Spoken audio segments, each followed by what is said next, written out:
Hello YouTube, this is VidHead85 and thank you so much for joining me for this episode of That Childfree Guy.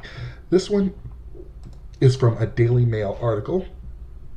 Parents explained why children ruin their marriages.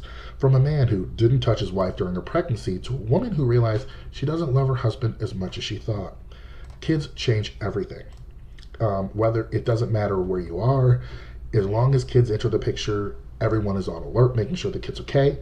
But you know what? This thing here for me is I am more than okay with a child-free marriage. I'm more than okay with a child-free anything.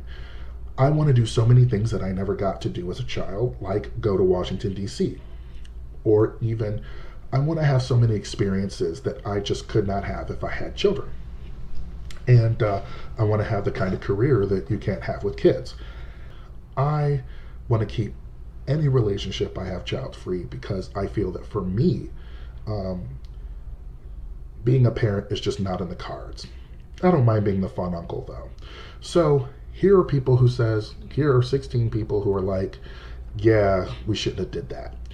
Number one, having a baby threw a wrench into our marriage. I'm seeing sides of myself and my husband that are just plain ugly. We were so much happier 6 months ago. I wonder if we'll pull through this. Another woman says that after having a baby, she gained so much weight. I feel disgusting, and I feel like my husband doesn't love me the same. It's taking a toll on us. So I just want to pause this for a second and talk about the Madonna whore aspect, where like the Madonna, I believe, is supposed to be like this virginal woman, and then like the whore is supposed to be like a woman who actually is in touch with her sexual self. The issue I feel is that we kind of we think that men are the only ones who are supposed to have their sexual needs taken into account because we rarely hear about women in that regard. So when she's a mother, it's like, oh, she used sex to have a child and that's a good thing. But actually getting her needs met sexually, oh, no way. Only for kids. Number 3, pregnancy ruined our marriage. He didn't touch me the entire 9 months either. The worst part is he keeps telling me how he wants more kids. How about no? I never want to be pregnant again. Sometimes I feel the worst thing to happen to our marriage is having a baby. My wife isn't the same person with postpartum depression, and she doesn't know how much it affects me too. Yeah, you know what? These whispers are really crazy because of the fact that you're able to talk about things in such a way that you wouldn't normally be able to in polite society. Postpartum depression doesn't only affect the mother. And that's what I think the conversation that people need to have, especially, when they're together. They need to talk about how it will affect each other. I always thought nothing would get between my wife and I. Then we had kids, and now everything is different. I thought I loved my husband until we had kids. Now that I know what real love feels like, I don't have it for him. Okay, you must have sucked if you thought that the only way to have real love is to have kids. If you don't have... She obviously didn't have love for herself, and she probably doesn't, even now. Having a baby made me realize that my husband was a huge mistake. I love my children to death, though. Oh, the disclaimer. My husband admitted that he no longer loves our children. He still loves me and would be willing to continue our marriage if we put the kids up for adoption. You know what? It's better than throwing them away into the garbage can. Our marriage worked great until we had babies. I functioned better than him. He got frustrated with the responsibility and left. I'm broken now.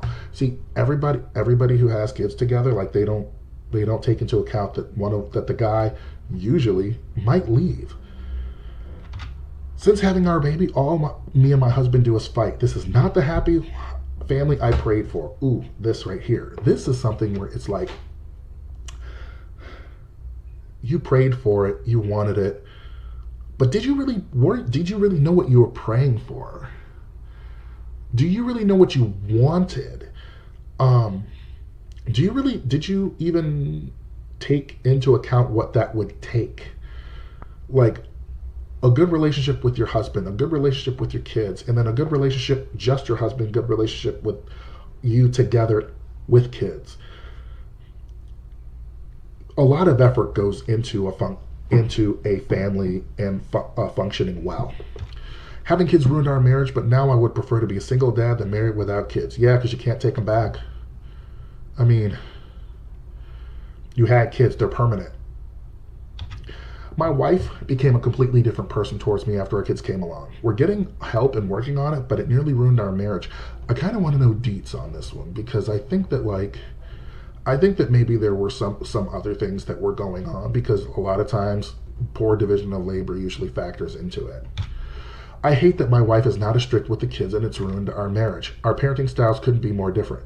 You need to have a talk about that before you, or like see how she is with other kids before you have kids together, because you could establish that right away.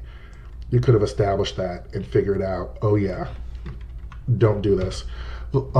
I wish my kids had never been born because they ruined my marriage and I miss my husband. But we haven't changed. This last one is my husband acted like he'd be a great father until we had kids. He pays the bills, but he's not a great father. It's taking quite the toll on our marriage. So pretty much here, this is not a surprise. This is the part that we don't see when people are bingoing us, telling us that, oh, it's different with your own kids. No, it's not. Oh, but what if you meet someone who wants kids? Yeah, well, they want kids.